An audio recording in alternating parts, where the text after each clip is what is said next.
I almost quit Geometry Dash, and this is why.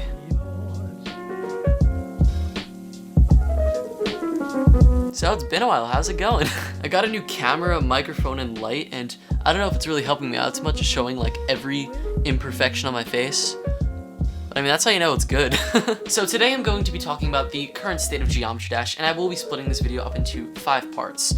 First is going to be some background to this video, the community, RobTop's treatment of the game, the creator point system, and then GD content on YouTube. So let's not waste any time and get straight into topic number 1.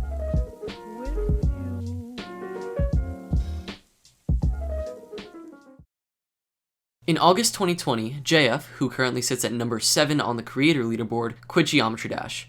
He's been my favorite creator since I started playing this game, and it was heartbreaking to hear about his departure, but not unexpected. He's talked about his problems with the game for years on social media, and little to none of his problems were ever resolved. One of the first times he publicly shared his concerns was in the video Storytime and Info, which he released back in February 2019, a year and a half before his departure. Many of the issues he discusses in the video are still true to this day, and even mentions them in his now deleted Pastebin post, where he announced that he would be quitting. I'll be using both his video and his Pastebin post to support my views, since I agree with basically everything he talks about, along with some other sources. Also, a quick warning that there is some mild language and some mentions of criminal behavior in this video. Let's get straight into the next section.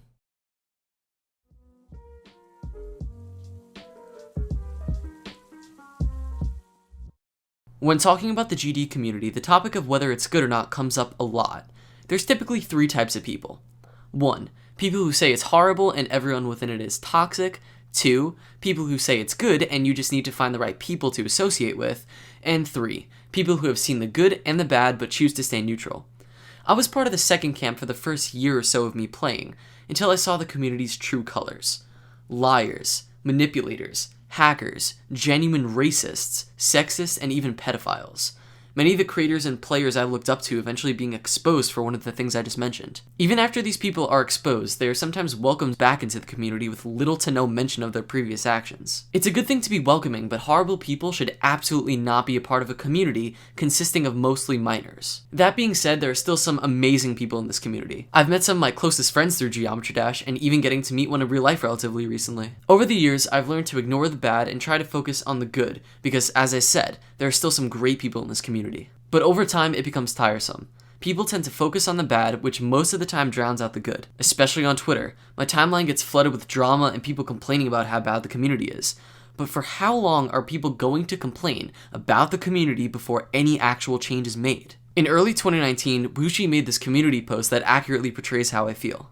If you're dissatisfied about the community state, don't cry about how toxic it is, because that only contributes negativity and fuels the toxicity. Instead, try to do something about it, perhaps by bringing its problems to others' attention. I made this post because I'm tired of people complaining about how bad the community is, and doing nothing except crying about it in people's comment sections. JF also makes a similar point in his Pastebin, stating, "People always complain about how horrible the community is, but at the same time, they don't take any actions themselves to try to avoid it. If the community is so bad, why are you in it in the first place?" He even goes so far to say that to fully enjoy the game, you should completely dissociate from the community. Also, a side note for everyone who thinks the community is toxic, just do yourself a favor and do not get involved with it. Just play the game and enjoy it for what it is. You don't have to get too deep into it. Like, once you block everyone out, get rid of the negativity, it's the most fun you'll ever have. Getting rid of my channel, Discord, GD messages and all that, it's basically what's kept me going. I don't have to worry about what other people want, I just kind of focus on myself. We should try to work together to make the community a better place instead of complaining about it. Stop fueling the hate and let's bring Geometry Dash back to what it used to be, a place of positivity and having fun.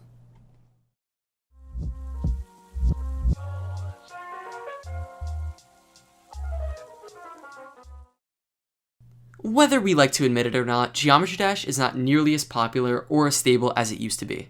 RobTop's inability to update this game is one of the main reasons that the game is in the state it's in.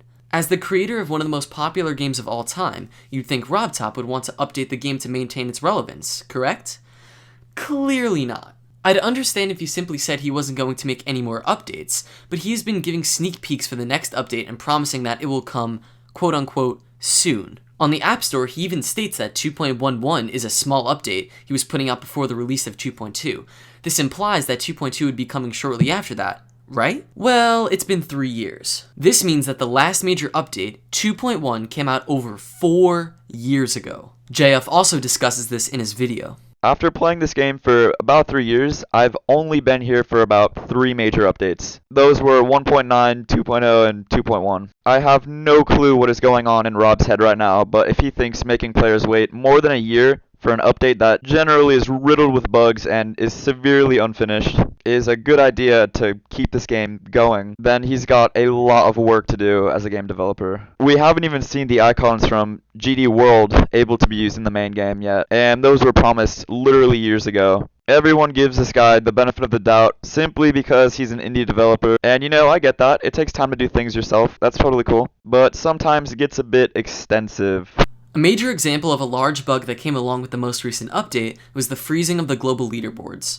In my opinion, this is such a major part of the game, especially if you're a star grinder, and for it to still be broken is baffling to me. Your game statistics from 2017 still show up on your profile, even if you made an immense amount of progress since then.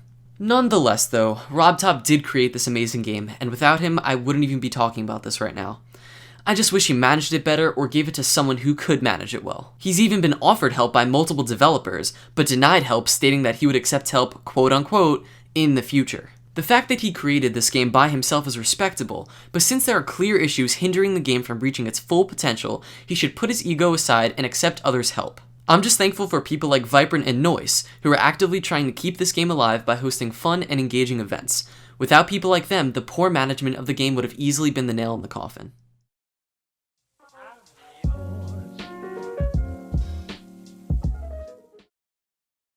I'm sure many of you at this point know how the creator point system works, but I'll quickly explain just in case some of you don't. Keep in mind there isn't a certain requirement for getting a level rated, so these explanations are based solely on my observations.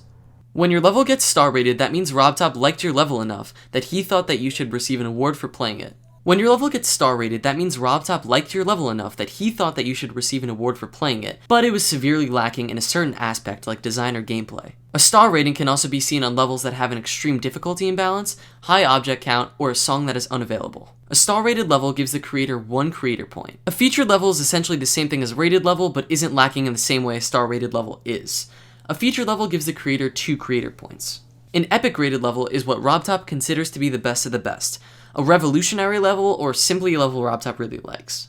An epic rated level gives the creator 3 creator points. These are all the current ratings a level can possibly get, but RobTop plans to add a new rating in 2.2 that would award the creator 4 creator points. The reason I believe this is a terrible idea is because of the social hierarchy within the game. Especially if you have creator points, you become an in-game minor league celebrity. The more creator points you have, the more famous you become. The current system itself isn't inherently bad, but RobTop's bias is what makes it bad. I'm going to give a scenario to explain my point.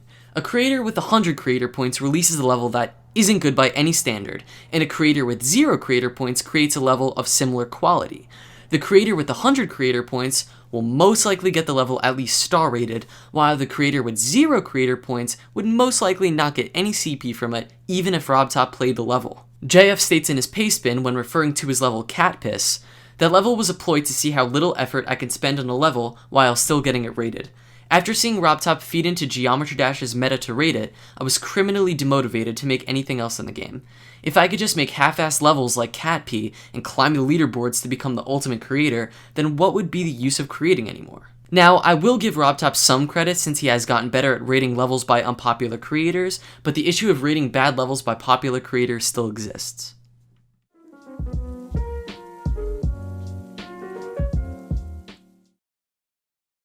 Geometry Dash content on YouTube isn't awarded fairly by its algorithm. The algorithm would rather recommend a GD meme compilation from 2016 or outdated tutorials rather than a well-constructed video that someone took months to make, and it's pretty frustrating. As a content creator, you want your videos to spread as far as possible, but how is that supposed to happen if YouTube's algorithms are always working against you? My channel grew primarily from me promoting it on Discord, Twitter, Reddit, and other social media websites. I think I had only 2 or 3 videos that were recommended by YouTube. I can only imagine the vast amount of creators who none of us even know about who very much deserve a spot in the limelight but are screwed over by YouTube not recommending their videos. I'm not trying to say their algorithm is excellent, but TikTok's algorithm is superior in almost every single way. I don't think I've ever seen the same video twice without looking for it, and as long as you make somewhat interesting or original videos, you will start off with a relatively sizable audience. On YouTube, I've seen the same videos on the homepage repeatedly, and you seriously have to grind to get even 100 subscribers, at least from my experience. YouTube's algorithm has been complained about endlessly, and they still have not made any improvements, so I think it's safe to say that nothing is going to change anytime soon. A solution to this problem would be a large creator or group of large creators making a platform for smaller creators to grow. For example, C1997 shouting out people in the beginning of many of his videos. If you're unfamiliar with the name C1997, he was one of the biggest Geometry Dash YouTubers before he quit and started making space-related content. He was mostly known for his documentary-style videos and news series, but on his news series, G-News, and many of his other videos, he gave shoutouts to smaller creators he saw potential in. Since C, I have yet to see any big YouTuber do something similar. Bigger Geometry Dash content creators should be able to recognize the issues with the algorithm and start shouting out smaller creators they see potential in. I even contacted popular creators in the past about this idea, all saying it would be a great idea, but none of them actually following through with it. This would not only help us become more united as a community, but also introduce new types of content to people who may be interested, and also benefit the creators. These are the 4 major issues holding Geometry Dash back from being the great game it once was. I hope we can see some change happen, and maybe even have a renaissance era of the sort. While many of these issues are out of our hands, fixing the issues that are can lead to making Geometry Dash a much more enjoyable experience. Before this video ends, I just wanted to thank 2 people, Golden Vortex for helping me a lot with the making of the script, and Mac Jubber for making this beautiful thumbnail for me. And I also wanted to mention that I have the original paste bin by JF in the description. I made a Google Docs, and I believe this is the only archive of it on the internet, so if you want to read it, go ahead. And I hope to see you guys next week.